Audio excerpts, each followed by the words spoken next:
Greetings, everybody. This is Gul'dan here again with another episode of Lore of Warcraft. On the last episode, we talked about Sargeras' pursuit of godhood, and on this one, I think we're just... not Sargeras, I'm sorry, Gul'dan's pursuit of godhood, and on this one, we're going to just continue that. We know that this is essentially the culmination of the Orc campaign in this Warcraft 2, the Horde campaign. So let's stay a while and listen, and then we'll discuss. The Tomb of Sargeras.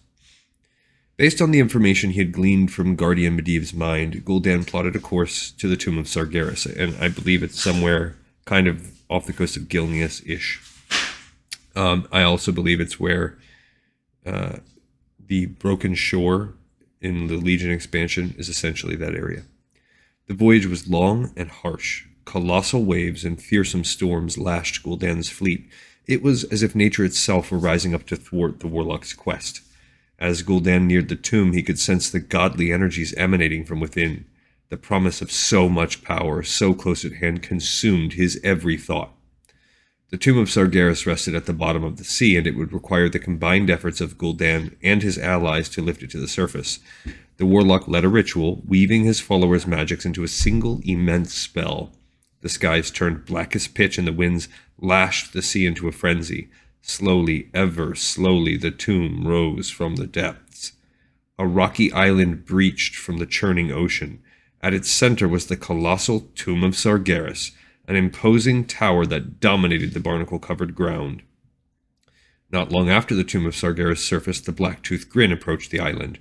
Gul'dan knew he did not have the numbers to defeat his pursuers, but if he could harness the tomb's power, he could survive. He did not know what, if any, dangers lurked within the tomb, but he had little time to prepare for them. Gul'dan ordered Cho'Gall and the Twilight's Hammer to hold off their enemies while he took the Stormweaver clan into the structure. As the warlock and his adherents hurried through the tomb's shadowy corridors, they eventually discovered that they were not alone. Long ago, when Egwene had transported Sargeras' avatar into the tomb, she had also imprisoned a number of his demon followers at the site. Most of these creatures were dead or barely clinging to life. The Guardian had believed that the tomb's enchanted seals would keep them contained. Well, that much was true. The demons would never have been able to escape the structure on their own. Yet over the millennia, some of them had fed on the Avatar's lingering power, regaining enough strength to prowl the tomb. At Sargeras' command, the creatures leapt from the shadows to tear Gul'dan's followers apart. Then they turned their wrath on the warlock and flayed him alive, ripping the flesh and muscle from his bones. For a brief moment, his screams of agony shook the tomb. Then there was only silence. And that's basically what happens in the game, too. When you get to the tomb, there's a bunch of demons inside, and they've already killed Gul'dan. I think you have to go in and kill them to clear the area. And I don't remember if that's Alliance or Horde campaign that does that. I think it's Alliance, but I'm not 100% sure. Because I kind of have a memory of using dragons to kill those things, so it might be the final Horde quest. Only a few of Gul'dan's Stormweaver adherents survived the encounter with the demons. Before fleeing from the tomb, they recovered their master's head, believing that it held great power. And I do think that becomes one of the artifacts. Outside, the Twilight's Hammer fought for their own survival. Led by Dalrend and Maim Blackhand, the Black-Toothed Grin cut down the betrayers and left their bodies to rot in the tomb's shadow.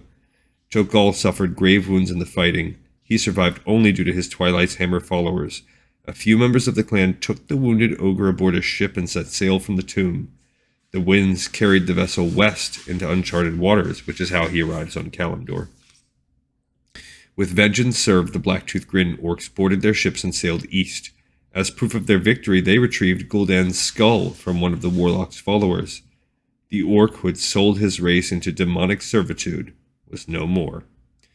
So in a way, that's the orc victory, but obviously they're going to go sail back and lose the war. And some bad times are ahead for the Horde, for the orcs in particular. All right. We got another episode in the pipes, 5x5. I think we're ready to read about these things now in the novel. And we'll do that on the next episode of Lore of Warcraft. Thanks a lot for watching.